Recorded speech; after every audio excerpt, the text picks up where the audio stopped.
Baik, selamat pagi Ibu Cindy. Pada kesempatan kali ini kami akan mempresentasikan terkait analisis teknikal fundamental. Teknikal dan juga fundamental suatu perusahaan. Nah, selanjutnya, di sini kami akan melakukan analisis secara fundamental, yang mana analisis secara fundamental ini kami bagi menjadi tiga, yaitu yang pertama ada makroekonomi, kedua ada industri, dan juga yang ketiga ada rasio. Next. Nah, untuk analisis makroekonomi ini, di sini kami bagi juga menjadi dua. Yang pertama itu ada tingkat suku bunga acuan, dan yang kedua ada tingkat inflasi. Nah, untuk tingkat suku bunga acuan di sini kami memiliki dua berita yang masing-masing membahas terkait dengan penjelasan tingkat suku bunga acuan. Nah, salah satu contohnya itu di sini berita yang kami ambil yaitu dari CNN, yang mana di sini menjelaskan terkait BI naikkan suku bunga sebesar 25 BPS jadi 5,5% di Desember 2022. Dan berita ini juga didukung dari Tempo.co, yang mana di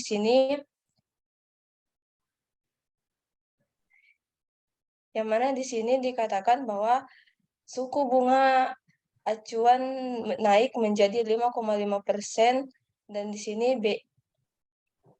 sini BI akan melakukan penguatan terhadap bauran kebijakannya. Nah, kemudian yang selanjutnya yaitu berita terkait tingkat inflasi. Nah, berita yang pertama itu kami ambil dari kontan.co.id, yang mana di sini membahas tentang dampak inflasi tinggi ke investasi saham. Dan hal ini juga didukung oleh berita dari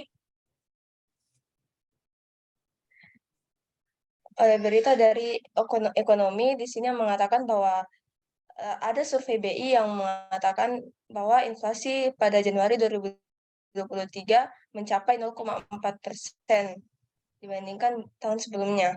Next. Kemudian berita selanjutnya yaitu ada dari kontan.com, yang mana di sini membahas terkait tentang BI yang membeberkan kondisi industri perbankan jelang akhir tahun 2022. Next.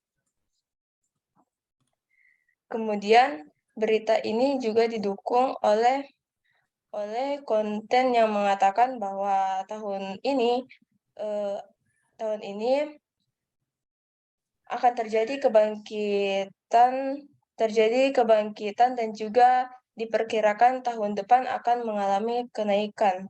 Nah, saya akan membahas satu persatu, yang mana di sini makroekonomi, poin penjelasan terkait tingkat suku bunga. Nah, di sini semakin tinggi tingkat suku bunga yang diterima, bisa mungkin diperbesar share screen-nya.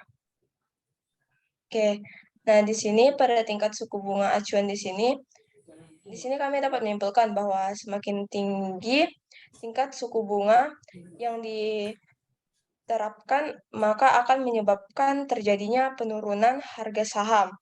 Hal ini karena investor memindahkan investasinya dari saham ke deposito, sehingga jumlah pembelian terhadap saham itu menjadi berkurang, dan harga saham pun akhirnya mengalami penurunan.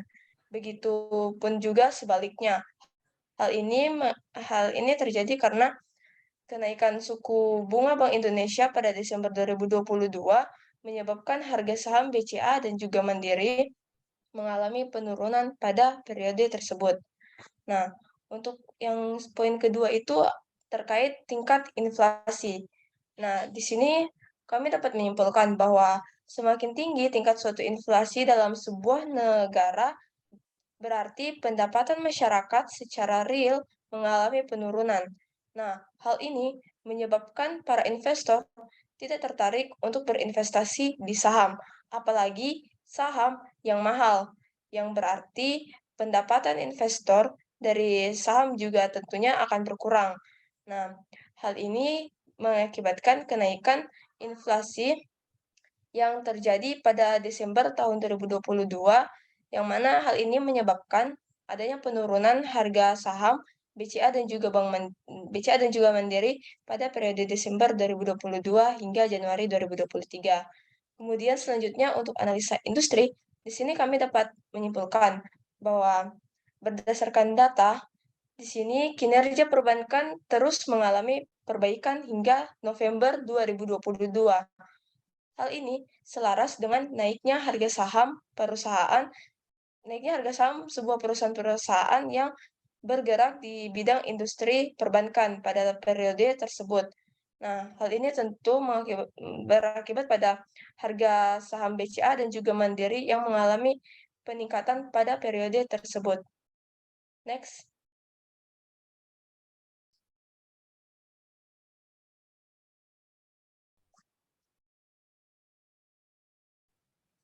Selanjutnya adalah analisa dari laporan keuangan.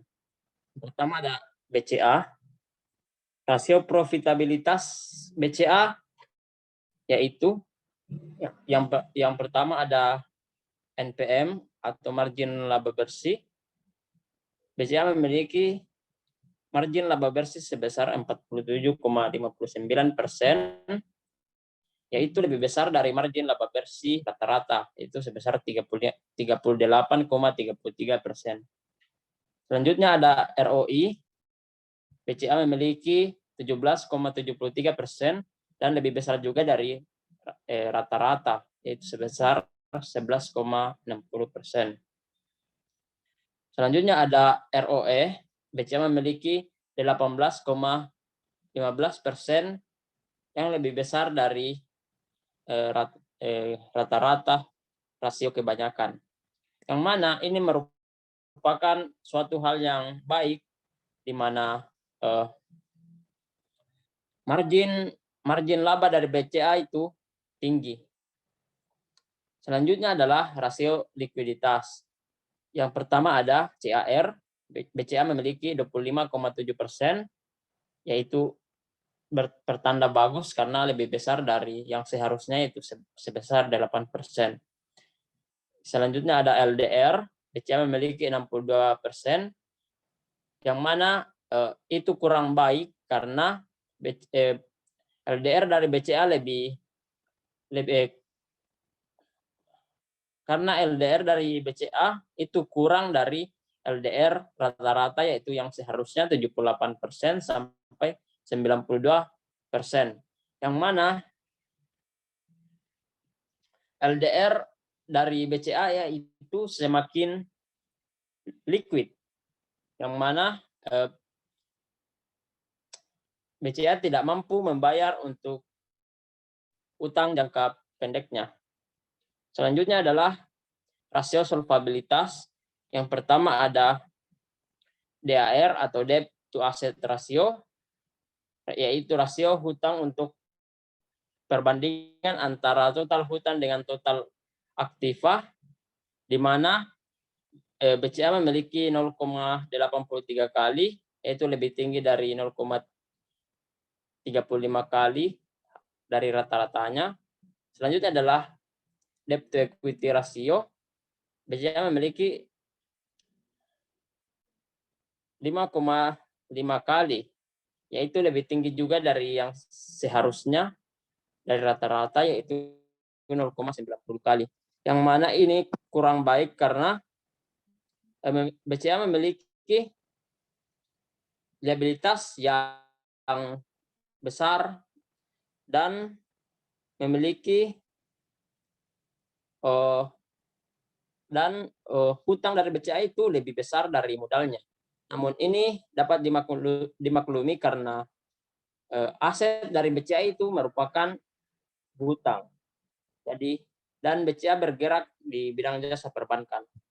Yang keempat ada rasio aktivitas. Ada total asset turnover. BCA tidak memiliki karena BCA adalah jasa perbankan, yang mana BCA tidak melakukan penjualan. Kedua ada ITR, inventory turnover, yang mana BCA memiliki 1,31 kali lebih kecil dari rata-rata yang seharusnya, yaitu 5 sampai 10 kali. Ini tidak bagus karena perputaran persediaan inventory itu kurang, namun ini dimaklumi karena perputaran persediaan atau inventory bukan merupakan acuan utama dari Bank BCA. Selanjutnya adalah market ratio. Di sini ada EPS. EPS dari BCA itu harganya adalah Rp255 dan PER-nya ada 28,6 kali dan price to book value-nya ada 4,4 kali. Next. Selanjutnya adalah analisa laporan keuangan dari Bank Mandiri. Yang pertama ada rasio profitabilitas, margin laba bersihnya yaitu 38,51%. Ini lebih tinggi meskipun sedikit dari rata-rata yaitu 38,33%. Selanjutnya ada ROI.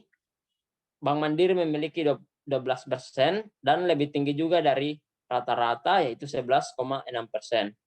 Selanjutnya ada ROE. Bank Mandiri memiliki rasio sebesar 19,33% dan lebih tinggi juga dari rata-rata rasio kebanyakan, yaitu sebesar 15,78%. Ini baik karena Bank Mandiri bisa memberikan profit yang lebih besar kepada para pemegang sahamnya. Yang kedua ada rasio likuiditas. Di sini ada capital adequacy ratio atau rasio kecukupan modal. BCA memiliki 11,13% dan lebih tinggi dari yang seharusnya itu 8%. Kemudian ada loan to deposit ratio yaitu 80,04%. Di sini dapat kita lihat bahwa Bank Mandiri itu berada di antara pertengahan atau berada di tengah-tengah, di mana Bank Mandiri tidak terlalu liquid juga, dan di mana Bank Mandiri itu memiliki tingkat likuiditas yang berada di pertengahan. Yang ketiga adalah rasio solvabilitas. Yang pertama ada debt to asset ratio, yaitu total hutang terhadap total aktiva. Di sini Bank Mandiri memiliki 0,86 kali, lebih besar dari rata-rata yaitu 0,35 kali. Dan debt to equity ratio dari Bank Mandiri sebesar 6,14 kali dan lebih besar juga dari rata-rata yaitu 0,90 kali. Ini adalah suatu hal yang kurang baik karena liabilitas Bank Mandiri itu besar dan juga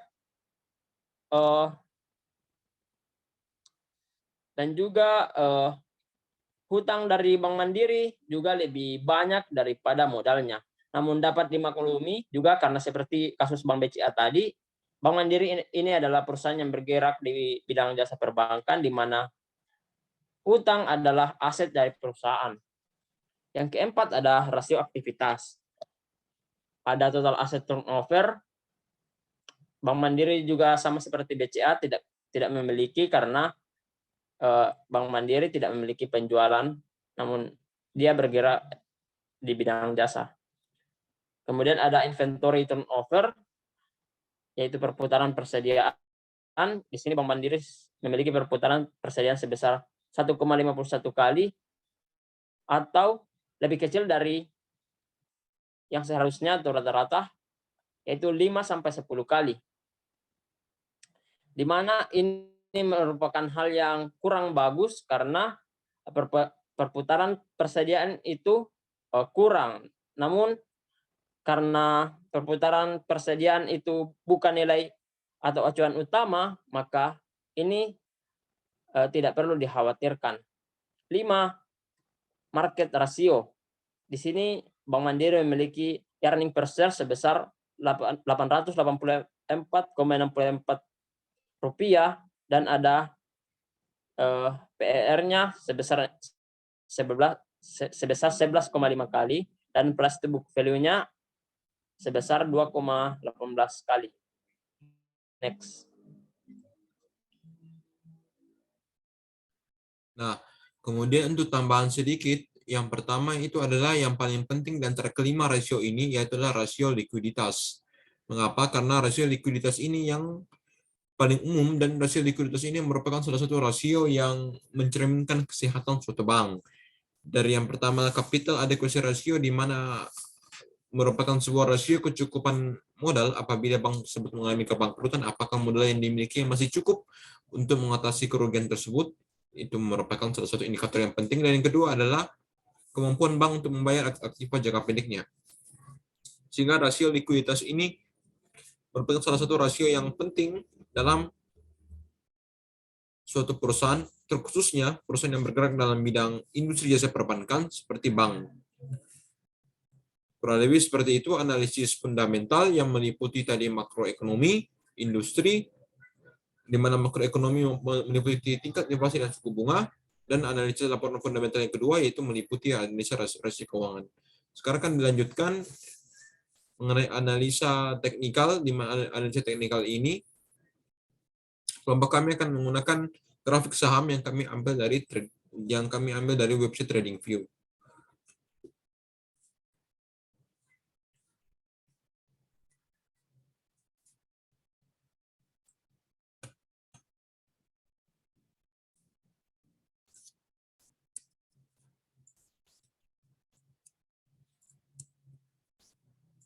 Nah, seperti yang terlihat di sini,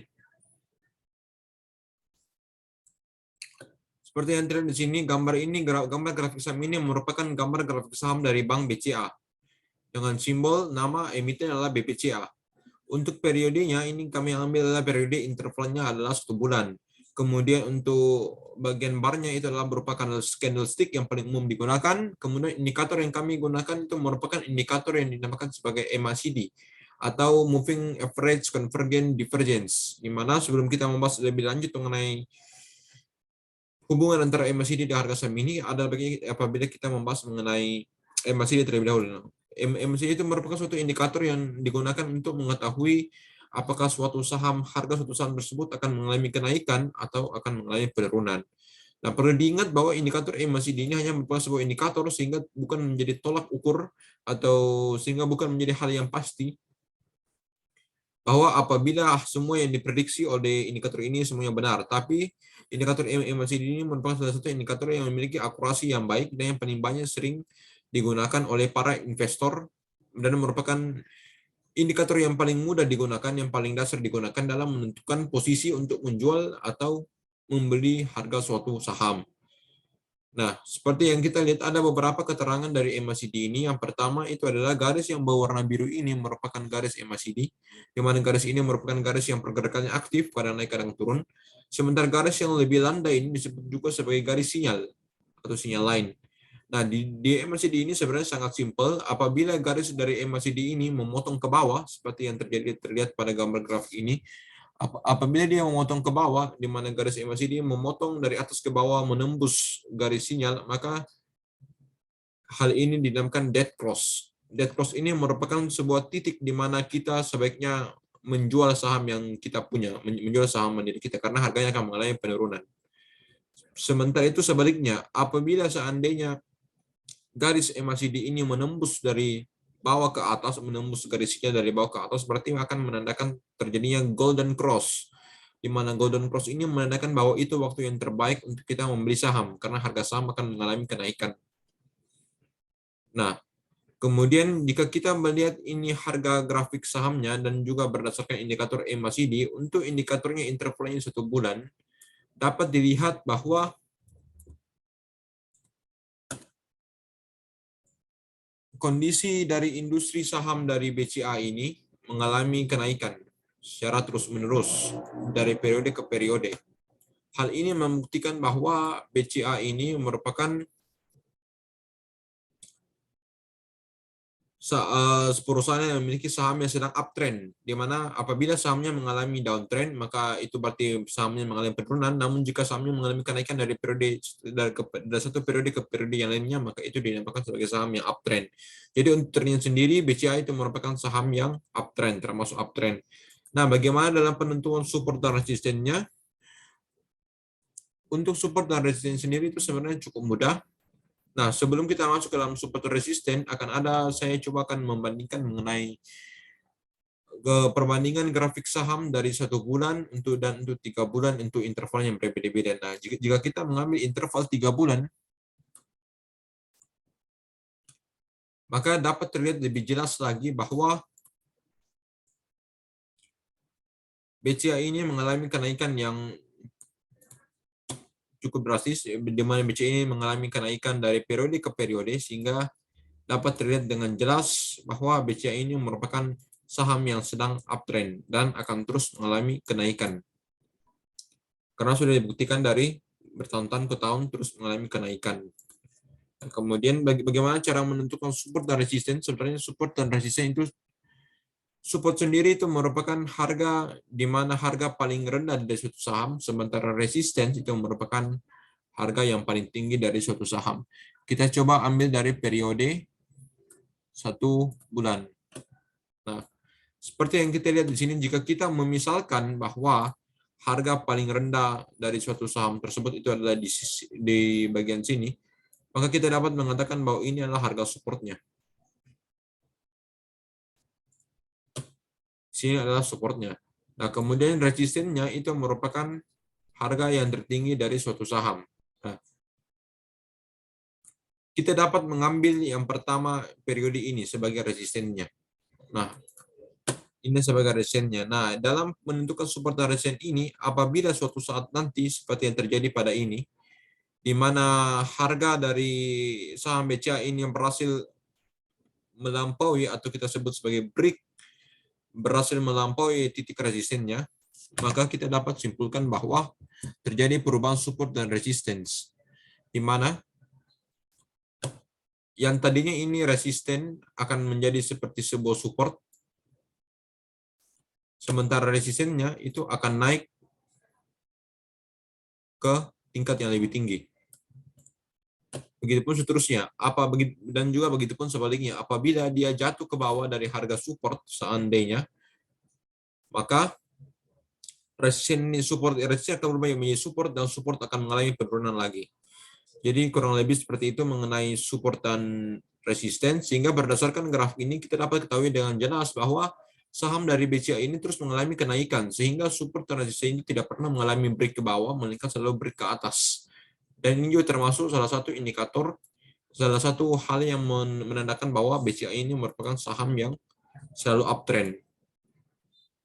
Meskipun terjadi sedikit penurunan, namun dari waktu ke waktu secara jangka panjang dapat kita simpulkan bahwa BCA ini merupakan saham yang sedang uptrend dan yang akan terus uptrend. Nah, kemudian apa hubungannya dengan indikator MACD? Jika kita melihat bahwa hal ini akan terjadi kenaikan, jika misalnya indikator MACD ini mengatakan bahwa akan terjadi golden cross, yang berarti kenaikan harga, maka apabila kenaikan harga tersebut mampu melampaui resisten yang berikutnya, titik resisten sebelumnya, maka hal itulah di saat itulah akan terjadi perubahan periode support dan resisten.